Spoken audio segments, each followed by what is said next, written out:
Maidarpura police સ્ટેશનની અંદર એક અરજદાર હિરેનભાઈ દિનેશભાઈ પંડ્યા આવેલા હતા, જેઓ એક એટીએમની અંદર સિક્યુરિટી ગાર્ડ તરીકે નોકરી કરતા હતા.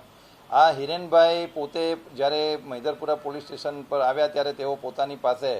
એક જંતુનાશક દવા પોતે લઈને આવેલા હતા અને પછી કહેલું હતું કે એને છેલ્લા 3 મહિનાથી એની કંપની તરફથી એને પગાર મળેલ નથી અને આર્થિક સંકળામણ છે. જો મને આ પૈસા નહીં મળે તો મારી પાસે આત્મહત્યા કરવા સુધી એ સિવાય બીજો કોઈ રસ્તો બાકી નથી. તો માનવતાના ધોરણે તાત્કાલિક મૈદરપુરા પોલીસ ઇન્સ્પેક્ટર ચૌહાણ સાહેબ તથા તેમની જે ડિસ્ટાફની ટીમ છે તરત જ આને પ્રાયોરિટી ઉપર હાથ લઈ અને આ બાબતે તપાસ કરતા જે એમના સુપરવાઇઝર છે એમને છેલ્લા 3 મહિનાથી પગાર આપેલો નહોતો અને સુપરવાઇઝરને જ્યારે પૂછવામાં આવ્યું ત્યારે સુપરવાઇઝર પોતે આ કંપની જે છે એ